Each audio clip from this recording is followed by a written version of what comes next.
je m'appelle Alice et je suis ici avec vous pour le printemps de l'orientation organisé par l'ISG. Nous sommes avec Alexandra qui va nous parler des débouchés et des métiers accessibles après une école de commerce et Béatrice qui va nous parler du fonctionnement et de la pédagogie. Bonjour Alexandra. Bonjour Béatrice. Bonjour à tous. Alexandra, oui. Quand on dit école de commerce, on pense immédiatement au métier de la vente. Mais est-ce qu'on peut s'ouvrir à autre chose? Oui, c'est vrai qu'on pense souvent à commercial par exemple comme métier. Et heureusement, ça forme à plein d'autres choses. Alors quand je dis heureusement, le métier de commercial est un très beau métier. Mais effectivement, on forme à plein d'autres choses. Depuis quelques années, on entend parler du métier de business développeur par exemple, qui est un peu le super-héros qui en entreprise permet en fait de développer le chiffre d'affaires de l'entreprise. Mais une entreprise, aujourd'hui, dans un monde international, s'internationalise. Donc on parle d'import-export. On parle également de chaînes de logistique. Pendant le confinement, heureusement que les chaînes de logistique ont pu bien fonctionner. Et d'ailleurs, le secteur de la supply chain est en pleine transformation. Parce qu'on doit s'intéresser évidemment aux enjeux environnementaux et en même temps à la satisfaction du client. On doit être livré rapidement et en même temps faire attention par qui on passe et par quels moyens on passe. Donc effectivement, vous voyez, c'est déjà plein de métiers. Vous nous parliez de satisfaction client. Est-ce qu'il y a autre chose qui peut nous permettre de satisfaire le client? Bah oui, bien sûr. Effectivement, quand on parle de satisfaction client, on parle en général, je ne sais pas si vous avez déjà entendu parler, de cible du comportement du consommateur. C'est des métiers qui sont liés en fait au marketing ou à la communication, des métiers où le digital est pleinement intégré. Et effectivement, nos étudiants travaillent énormément sur des projets de marketing, de communication et travaillent dans ces métiers-là. Mais pour faire tous ces métiers passionnants, Alexandra, quels sont les talents qui sont nécessaires?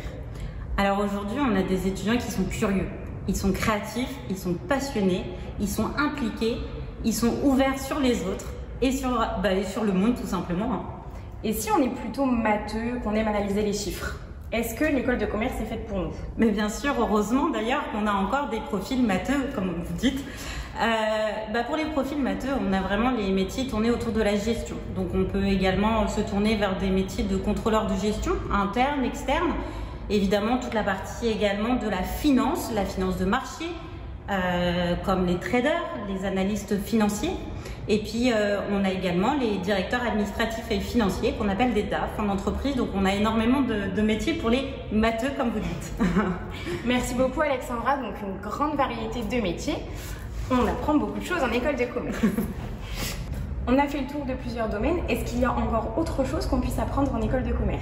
Oui, il y a également encore le secteur des ressources humaines, qui est un secteur qui plaît énormément aussi à nos étudiants qui sont en école de commerce, puisqu'aujourd'hui on parle de bien-être au travail, d'implication du salarié. Donc c'est des métiers qui plaisent énormément. On a la gestion de projets de toute nature, quelle qu'elle soit. Et puis on a de plus en plus d'étudiants qui intègrent notre école pour devenir chef d'entreprise. Donc vraiment de très belles perspectives pour chacun d'entre vous. Super, merci beaucoup Alexandra. Donc énormément de choses qu'on puisse apprendre en école de commerce. Maintenant Béatrice, est-ce que vous pouvez nous dire concrètement comment ça se passe dans une école de commerce? Ben oui, au niveau de la pédagogie et des matières enseignées, Alexandra nous a à travers les métiers déjà donné un petit aperçu. Donc bien évidemment, on va retrouver des matières dites fondamentaux.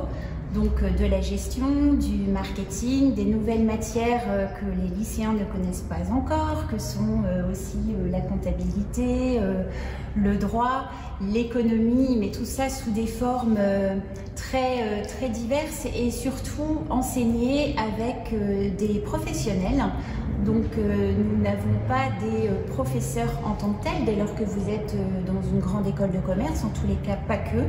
Vous avez aussi des intervenants qui ont une activité en entreprise et qui viennent dispenser des cours aux étudiants d'école de commerce. Il y a donc ces fondamentaux. Dans ces fondamentaux, vous allez nécessairement aussi retrouver des langues vivantes, donc l'anglais en LV1, mais également une LV2, voire une LV3. Au fur et à mesure des années, vous verrez que certaines matières sont aussi enseignées en anglais, donc ce qui fait un petit peu 2 en 1 et ce qui vous donne déjà cette ouverture internationale. Et puis, il y a surtout quelque chose de très nouveau quand vous rentrez dans une grande école de commerce, c'est la pédagogie par projet.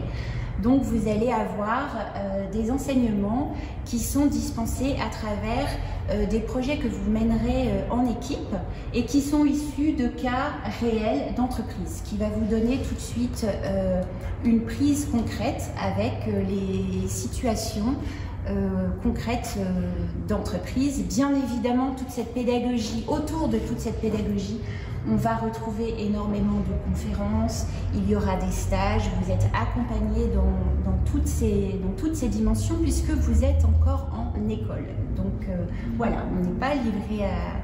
Il y a un changement entre le lycée, mais néanmoins vous restez au sein d'une école, donc vous bénéficiez d'un accompagnement pour vous permettre de vous épanouir tout au long de ces années d'études. Eh bien, beaucoup de choses et très concrètes. Et justement, vous parlez de ces années d'études. Combien de temps dure ce cursus en école de commerce? Alors, ce cursus est un cursus post-bac sur 5 ans. Donc, les 3 premières années, vous allez vraiment apprendre à maîtriser l'ensemble des fondamentaux qui vont vous permettre de vous ouvrir au panorama des métiers que vous a exposé Alexandra. Donc, vraiment... Voilà, que ce soit de la finance, du contrôle de gestion, des RH, du marketing, de la gestion et également l'aventure entrepreneuriale. Et puis ensuite, vous aurez 2 années qui sont beaucoup plus professionnalisantes. Vous allez pouvoir effectivement choisir votre master sur les années 4 et 5. Et quel diplôme on obtient alors à la fin de ces 5 années? Alors, tout dépend du cursus choisi. À partir du moment où vous intégrez une grande école de commerce qui appartient à la conférence des grandes écoles, vous aurez un diplôme grande école visé Bac plus 5, grade de master.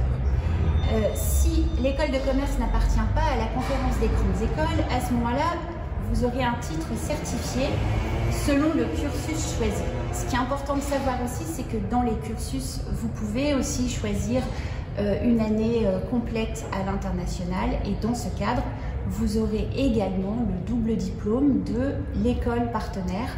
Merci Béatrice, merci Alexandra. Avec plaisir. J'espère que nos 2 expertes ont bien répondu à vos questions. Si ce n'était pas le cas, elles seront disponibles sur un Facebook Live et vous pouvez également vous inscrire à une session d'orientation online au lien qui va s'afficher. Merci beaucoup. À tout de suite. À tout de suite.